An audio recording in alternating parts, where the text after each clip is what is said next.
চার দোকানে বসে এই মশালাই আমার কাছে একজন জিজ্ঞেস করছে, হুজুর নামাজের মধ্যে মোবাইল বাজে উঠলে কি হতে হবে? তা আমি ভাবতেছি যে এর জগৎ তো পণ্ডিতের জগৎ, ঠুয়োঠা কইলে তো মানবে না, কাজে দলিল দিয়ে কইতে হবে। দলিল খুঁজতেছি, কোরআন শরীফের মধ্যে দিয়ে গুল্লি দিয়ে আসলাম, পালাম না। হাদিসের মধ্যে দিয়ে গুল্লি দিয়ে আসলাম, পালাম না। এখন তো একটা কায়দায় কইতে হবে। এর ফাঁকে দেখি চার দোকানের মুফতি, বাপ রে বাপ, বিড়ি খাচ্ছে আর ফতোয়া দিয়ে ঝাড়িয়ে দিচ্ছে। বিড়ি দুমো আর মশালা একসাথে ভক ভক করে বেরিয়ে চালে। হুজুর আপনি থামেন, আমি কই। আমারে থামাই দিয়ে কয় আমি কই, ফতোয়া দিয়ে যাচ্ছে। এই অধিকার আপনার নাই।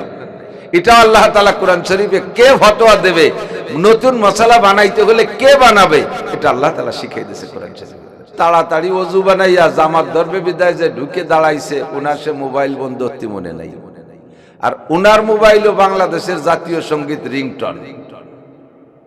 তো ইমাম সাহেব সূরা ফাতিহা মুসলমানের জাতীয় সঙ্গীত শুরু করছে, আর এর মধ্যে ওনারে কেডা যেন রিং দিয়েছে, আর ওনারটা বাংলাদেশের জাতীয় সঙ্গীত শুরু হয়ে দিয়েছে। আমার সোনার বাংলা। জাতীয় সঙ্গীত দুইটা কি একসাথে মসজিদের মধ্যে চলবে? একটা বন্ধ করতে হবে না?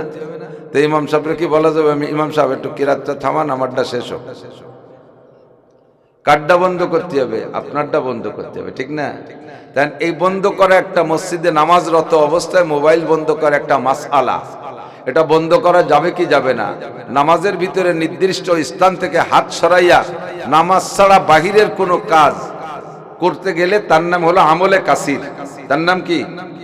আমলে কাসির। আর আমলে কাসির নামাজ ভাঙ্গার কারণ 19টা, তার ভিতরে একটা হলো আমলে কাসির। তো ওই মোবাইল তো নামাজের ভিতরে কেউ না। নামাজের 13টা ফরজ, তার মধ্যে কি মোবাইল একটা আছে নাকি? 14টা ওয়াজিব, তার মধ্যে মোবাইল আছে নাকি? 28টা সুন্নাতে মুআক্কাদা, তার মধ্যে মোবাইল আছে। এই 3 প্রকারের মাসালা দিয়ে নামাজ সংগঠিত হয়, তার ভিতরে মোবাইল পেলাম না। কাজেই মোবাইলটা নামাজের বাহিরের কাজ। এই নামাজের বাইরের কাজ, নামাজের স্থান থেকে হাত সরাইয়া করার নাম হলো আমলে কাসির। এখন আমলে কাসিরে যায় নামাজ নষ্ট হইয়া। কাজেই আমার এই দুই কাজের এক কাজ তো করতে হবে। জাতীয় সঙ্গীত তো দুটি একসাথে শোনা যাবে না, একটা তো বন্ধ করতেই হবে, সেটা হলো মোবাইলটা। এবার মোবাইল বন্ধ করার মাসালাটা আপনি বের করেন। কোরআন যারা আহলে কোরআনের বাসিন্দা, যারা কোরআন আহলে কোরআনের অনুসারী, তারা কোরআন শরীফের কোন আয়াতের মধ্যে মোবাইল আছে একটু খুঁজে বের করেন। পাইবেন না, কোথাও কোথাও পাওয়া যাবে না।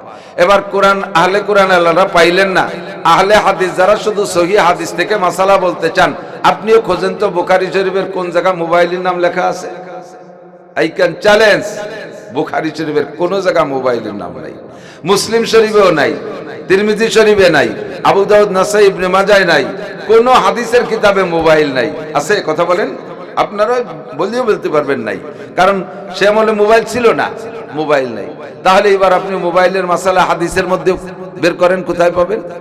শুধু হাদিসের পর আমল করতে গেলে আপনি এই মোবাইল বন্ধ করতে হাদিস খুঁজে পাবেন না। শুধু কোরআনের পর আমল করতে গেলে এই কোরআন মোবাইলে বন্ধ করার আয়াত কোন কোরআন শরীফের কোন আয়াতের মধ্যে খুঁজে পাবেন না। এবার দুইটাকে মিলানোর পরে ওর মধ্যে থেকে মাসালা বের করা যাবে। কষ্ট হচ্ছে নাকি? সমস্যাটা একটু ছাড়াই দিয়ে গেলে কেমন হয়? ভালো হয় না? ছাড়াই দিয়ে গেলে ভালো হয়। এখন কয় তাহলে আপনি কোন কোরআন আর হাদিস দুইটা মিলে কোন জায়গা আছে মোবাইল? এবার আমি কোরআন আর হাদিস দুইটা মিলে খুঁজে বের করার চেষ্টা করব। এটা আপনি পারবেন না। এটা বের করবে কারা? হাক্কানি রব্বানি সাহেব আলেম ওলামাই কেরাম, যুগের বড় বড় ওলামাই কেরাম যারা আছে তারা বের করবে। এই ফতোয়া আপনি দেবেন না। আমরা যে কোরআন হাদিসের আলোচনা করি, ইসলামী শরিয়াতের আলোচনা করি, এই ইসলামী শরিয়াতের আমাদের মূল পুঁজি, মূলধন কোরআনে কারীম। কোরআন শরীফকে বোঝানোর জন্য নবী আলাইহিস সালাতু ওয়াস সালাম যে ভাষা ব্যবহার করেছেন তার নাম হাদিস। কোরআনকে একা একা কোনো মানুষ পড়ে বুঝতে পারবে না। হাদিস পাশে ব্যবহার করা ছাড়া যদি কেউ একা একা কোরআন শরীফের আরবি ভাষা জ্ঞান অর্জন করে, অনুবাদ দেখে অথবা নিজের যোগ্যতা বলে কোরআন শরীফকে বোঝার চেষ্টা করে, সে গোমরা হয়ে যাবে, খুঁজে পাবে না পথ। এই কোরআনকে বোঝানোর জন্য নবী আলাইহিস সালাতু ওয়াস সালাম মুফাসসিরে আলা, মুফাসসিরে আযম, সারা দুনিয়ার সেরা শ্রেষ্ঠ মুফাসসির মুহাম্মদুর রাসূলুল্লাহ সাল্লাল্লাহু আলাইহি ওয়াসাল্লাম অসংখ্য বাণী ব্যবহার করেছেন কোরআন বোঝানোর জন্য। বাণী হলো হাদিস। কাজেই যদি কোনো ব্যক্তি শুধু কোরআনের পর নির্ভর করে ব্যক্তি জীবন, পারিবারিক জীবন, সামাজিক জীবন, অর্থনৈতিক জীবন, রাজনৈতিক জীবন, আন্তর্জাতিক জীবন গড়ার প্রত্যয় ব্যক্ত করে, আশা করে এবং সে স্লোগানও তোলে, তাহলে এটা ভুল স্লোগান হবে। আমাদের ইসলামী শরিয়াত প্রাথমিকভাবে দুইটা জিনিস আমাদের সামনে থাকবে, একটা হলো আল্লাহর কোরআন আর একটা কোরআনে কারীম, আর একটা হলো নবী আলাইহিস সালামের হাদিস। যেটা আমার উক্তি আর যুক্তি না, হুজুর নিজেই বলেন তারাকতু ফিকুম আমরাইন।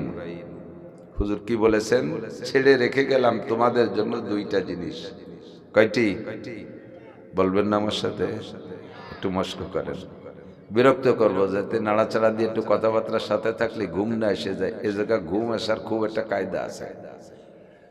গাশিয়াতুমুর রাহমা নাজালাত আলাইহিমুস সাকিনা। ফেরেশতারা জায়গাটাকে বেষ্টন করে রাখছে, আপাতত এখানে শয়তান ঢুকতে পারবে না। শয়তান যেখানে ঢুকতে পারে সেখানে নানান ঝামেলা করতে পারে। আর ফেরেশতাদের বেষ্টনীর মাঝখান দিয়ে আসমান থেকে সাকিনা নাজিল হচ্ছে। সাকিনা মানে প্রশান্তি। এখানে বসা অবস্থায় দেখবেন অনেকের ভিতরে অনেক দুশ্চিন্তা থাকে, কিন্তু যতক্ষণ এখানে থাকবেন ওই দুশ্চিন্তাটা আপাতত আসতেছে না। এটা আসমানি সাকিনা। সাকিনা মানে গ্রামে আবার অনেক মহিলার নাম আছে সকিনে।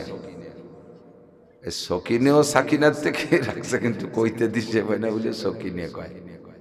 ওই সকিনে সাকিনা একই, আসমান থেকে প্রশান্তি আসে। কিন্তু সাকিনারে যখন সকিনে কয় তার মধ্যে আর প্রশান্তি থাকে না, পুরো আবার ঝগড়াটি হয় একটু বেশি। তো যতক্ষণ সাকিনা নাজিল হবে অতক্ষণ পর্যন্ত ঘুমও আসতে পারে। দেখবেন কোনো বুড়ো বা সাধারণত বুড়ো মানুষের ঘুম একটু কম, রাত্রে শুয়ে খুব একটা তাড়াতাড়ি ঘুম আসে না। এই উঠব্যাস এ পাশ ও পাশ, IA pass, matric pass, pass করতেই তাহলে থাকে, কিন্তু ঘুম আসে না। এই বুড়োরে শুক্রবারে মসজিদে ইমাম সাহেবের সামনে বসায় দেবেন, হুজুর ওয়াজ শুরু করবে আর বুড়ো ঘুম শুরু হবে। ঘুমতি নালাতি দাড়ি ভিজে ফেলাবে, হুমলি খায় আর একজনের গাড়ির পার পড়বে, তবুও বুড়োর সজাগ হয় না। কারণ কি? ওখানে সাকিনা নাজিল হয়। সেজন্য মাঝে মাঝে একটু কথাবার্তার ফাঁকে থাকলে, কথাবার্তা নিজেরা আবার গল্প হইলেন না, আমার সাথে তাল দেবেন, করা যাবে তো ইনশাআল্লাহ। তো আমাদের ইসলামী শরিয়াতের মূলধন প্রথমত দুইটা। কয়টা? দুইটা। হুজুর বলেন তারাকতু ফিকুম আমরাইন, রেখে গেলাম তোমাদের জন্য দুইটি জিনিস, লান তাদিল্লু, কখনো তোমরা পথভ্রষ্ট হবে না, কখনো পথভ্রষ্ট হবে না। মা তামাসসাকতুম বিহিমা, যতক্ষণ এই দুইটি জিনিসকে ধরে রাখতে পারবে, যতক্ষণ এই দুইটি জিনিস ধরে রাখতে পারবে। একটু বলেন, যতক্ষণ এই দুইটি জিনিস ধরে রাখতে পারবে অতক্ষণ কি হবে না? পথভ্রষ্ট হবে না, গোমরাহ হবে না, লাইনচ্যুত হবে না। কে বলেছেন? সাহেবে শরিয়াত মুহাম্মদুর রাসূলুল্লাহ সাল্লাল্লাহু আলাইহি ওয়াসাল্লাম।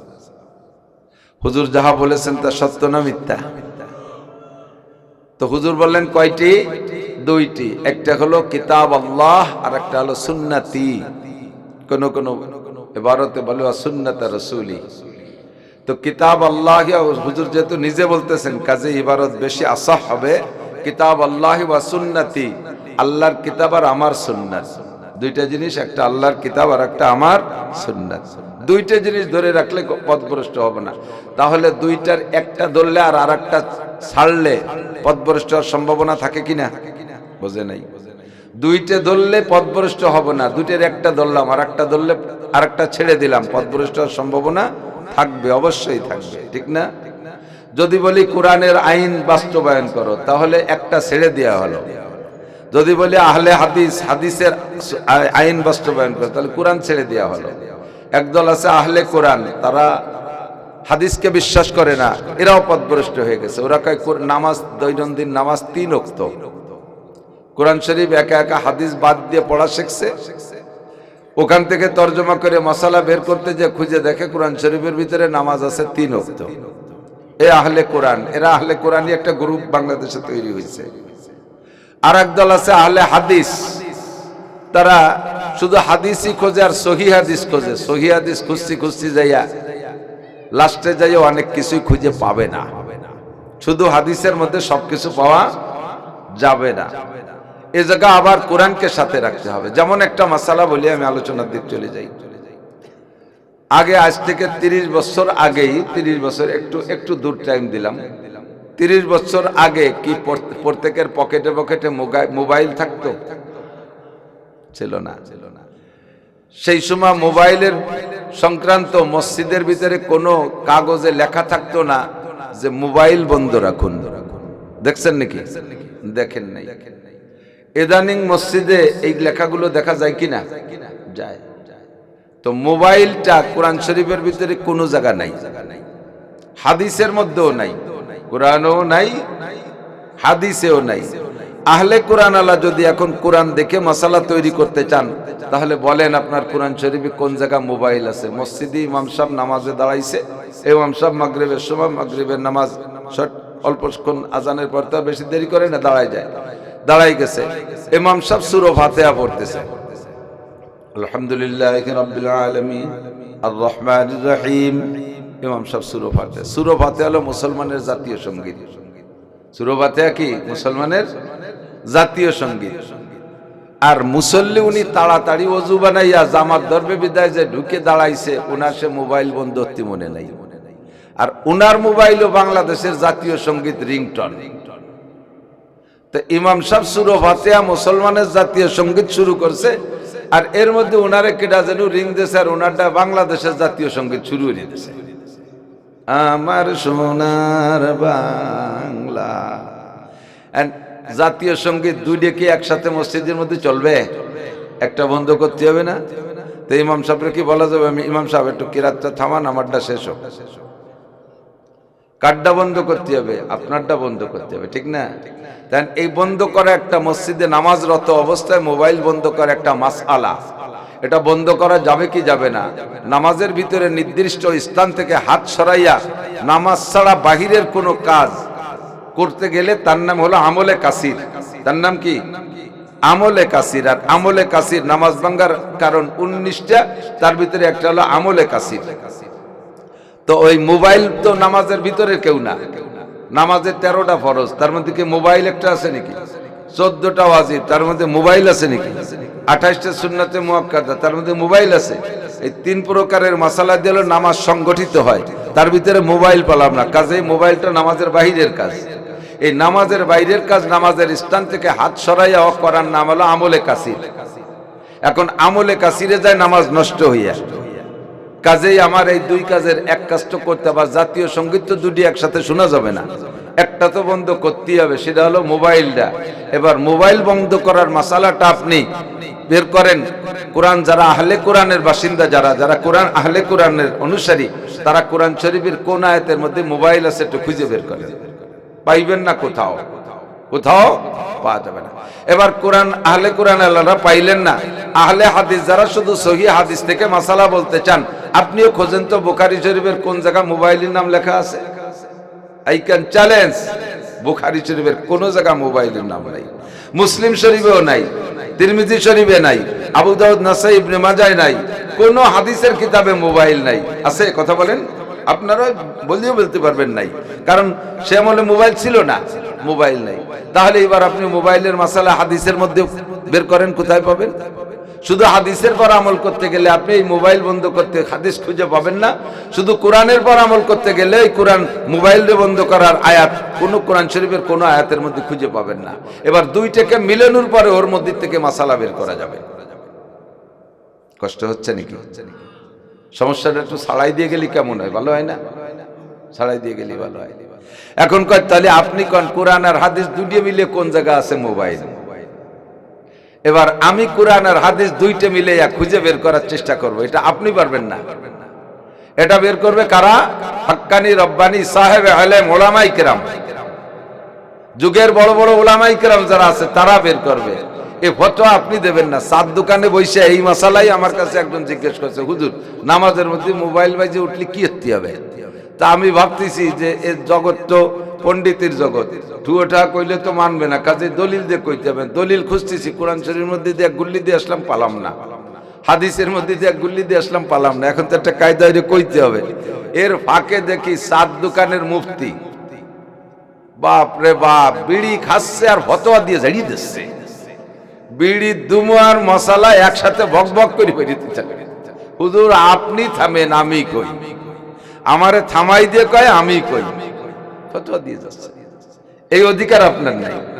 এটা আল্লাহ তাআলা কোরআন শরীফে কে ফতোয়া দেবে, নতুন মশালা বানাইতে হলে কে বানাবে, এটা আল্লাহ তাআলা শিখিয়ে দিয়েছে কোরআন শরীফে। আমি ওখানে চলে গেলাম কোরআন শরীফের ভিতরে। আল্লাহ পাক বলেন, কুল আতিউল্লাহ ওয়া আতিউর রাসূল ওয়া উলিল আমরি মিনকুম। আল্লাহ পাক বললেন, কুরআন আর হাদিসের কথা আল্লাহ নিজেও কোরআনের মধ্যে বললেন, কুল আতিউল্লাহ, তোমরা আল্লাহর হুকুমের অনুসরণ করো, ওয়া আতিউর রাসূল, আর রাসূল পাক সাল্লাল্লাহু আলাইহি ওয়াসাল্লামের কাজ ও আদেশের অনুসরণ ও অনুকরণ করো। চলে গেল কোরআন আর হাদিস।